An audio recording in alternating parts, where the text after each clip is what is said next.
शालू की शादी राकेश से होती है। शादी के बाद एक दिन, अरे सासू माँ, ये तुलसी कितनी अच्छी बहू है ना। सब इसको कितना प्यार करते हैं। अरे ये सीरियल है बहू। इसमें तो वही होता है जो डायरेक्टर लिखता है, वो नहीं जो ऊपर वाला लिखे। अरे नहीं सासू माँ, अब मैं भी तुलसी की तरह अच्छी बहू बनूंगी। ये तो अच्छी बात है, लेकिन सबको खुश रखना असल जिंदगी में मुमकिन नहीं है। किसी ना किसी का तो मुंह फूला ही रहता है। नहीं नहीं माँ जी, अब आप देखना कैसे आपके दरवाजे आकर लोग ये कहेंगे कि बहू हो तो शालू जैसी। बस अगले दिन शालू सास के पास एक डायरी लेकर बैठ जाती है, सास के बगल में। चलिए, अब जल्दी जल्दी बताइए पूरे खानदान के लोगों का birthday, marriage anniversary, death anniversary और सब कुछ। सास बेचारे, जिसका जितना याद था बता दिया।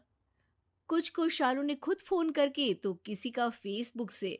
अब शालू के पास ससुराल के लोगों का सारा लेखा जोखा डायरी में आ गया था। अगली सुबह, शालू, मैं 10 मिनट में ऑफिस के लिए निकल जाऊंगा। नाश्ता और लंच तैयार है ना? अरे बहू, आज चाय लेकर नहीं आई? क्या हुआ, तबीयत तो ठीक है ना? शालू कमरे में डायरी देख रही होती है। अच्छा, तो आज राकेश की कनाडा वाली मौसी का जन्मदिन है। चलो, फेसबुक से फोटो निकालूं स्टेटस में लगाने के लिए। ओहो, इन्होंने तो मुझे ऐड ही नहीं किया है। चलो अपनी शादी के एल्बम से फोटो निकाल लेती हूँ। बस, अब क्या था, कनाडा में बैठी मौसी का स्टेटस लगाने के लिए शालू पूरा कमरा उल्टा पुल्टा कर डालती है। जिसके बाद बेचारे पति को सास जैसे तैसे नाश्ता कराती है और खुद के लिए और शालू के लिए चाय बनाकर उसे आवाज देती है। शालू, आजा, चाय बन गई है। अरे माँ जी, आपकी ननद जो कनाडा में है ना, यानी कि राकेश की बुआ, उनका जन्मदिन है आज। आपने विश नहीं किया? अरे कर देंगे, अभी तो वहां रात हो रही होगी। थोड़ी देर में करती हूँ। बहू, तुझे तो पता है मैं सुबह जल्दी सोकर उठ नहीं सकती हूँ। आज राकेश को नाश्ता मैंने बना कर दिया है, वो तो बेचारा लंच भी लेकर नहीं गया। शालू को तो अब सबको खुश रखने का भूत चढ़ गया था, लेकिन इस सनक में उसका अपना ही परिवार कैसे परेशान हो रहा था उसे पता भी नहीं चल रहा था। एक रोज, अरे माँ जी, कल आपके भाई यानी मेरे मामा ससुर आ रहे हैं।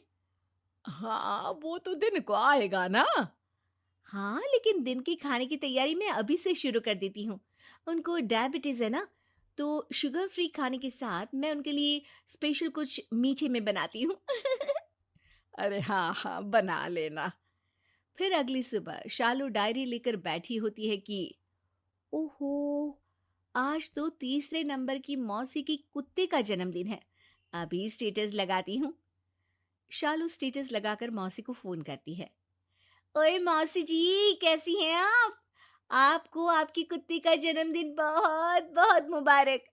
रब उसको हमेशा मुस्कुराता खिलखिलाता रखे। तभी वहां सास आ जाती है। अरे फोन रख शालू, फोन रख। शालू फोन रखकर कहती है, उफ़ो, क्या हो गया माँ जी? आप भी ना बधाइयाँ भी नहीं देने देती ठीक से। अरे बेवकूफ, सबकी लाडली बनने के चक्कर में तू तो किसी ना किसी दिन गालियां खा लेगी रिश्तेदारों की। हैं? क्या हुआ माँ जी? आप तो चाहती ही नहीं कि मुझे एकता कपूर की सीरियल वाली बहू का प्यार मिले।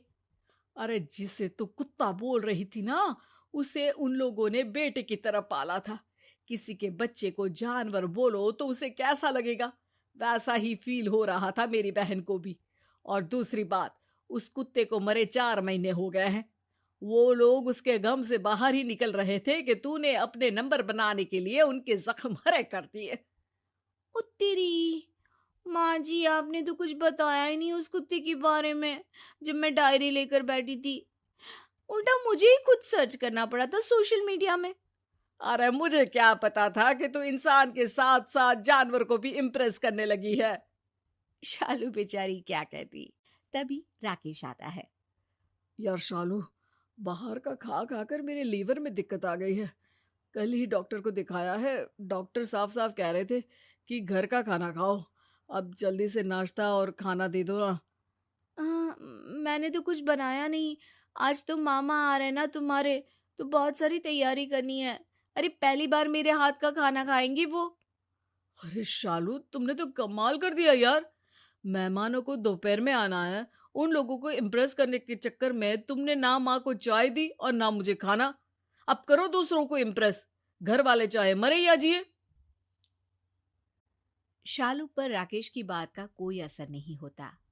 वो तो मामा ससुर के लिए खाना बनाने की तैयारी में लगी रहती है। फिर एक दिन, अरे शालू, मेरा शरीर जल रहा है।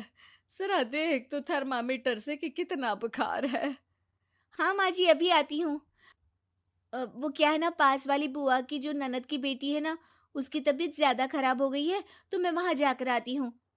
ये बोलकर बहू घर से निकल जाती है। बेचारी बीमार सास किसी तरह पड़ोसियों की मदद से बुखार चेक कर डॉक्टर के पास जाती है। शाम को बहू जब घर आती है तो, अरे चाची, आप हमारे घर कैसे, सब ठीक है ना? अरे कहाँ ठीक है बहू, तुझे फोन किया तूने उठाया ही नहीं। हाँ वो रिश्तेदारी में कोई बीमार हो गया था ना, तो वहीं गई थी। अरे क्या बताऊं चाची, इतने लोग थे वहां, लेकिन जो सेवा मैंने की, समझ लो सबके दिलों में राज कर रही थी मैं वहां। बेस्ट बहू का कोई अवार्ड होता ना तो मैं ही जीत जाती। अरे वाह बहू वाह, लेकिन कोई हमसे पूछे तो हम तो यही कहे कि किसी को तुम्हारे जैसी बहू ना मिले। तेरी सास बुखार से तप रही थी, लेकिन तू उसे छोड़कर अच्छी बहू बनने का अवार्ड लेने गई थी। अरे हाँ, सासू माँ बोल तो रही थी कि तबीयत खराब है, लेकिन इतनी खराब है ये तो नहीं बताया था। अच्छा वो है कहाँ? लेकर गया है तेरा पति उन्हें अस्पताल। मुझे घर देखने के लिए बिठाया है। घर में खाने के लिए कुछ नहीं था, वो तो मेरी बहू ने बना कर दिया।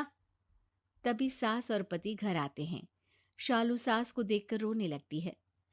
माँ जी, मुझे माफ कर दीजिए।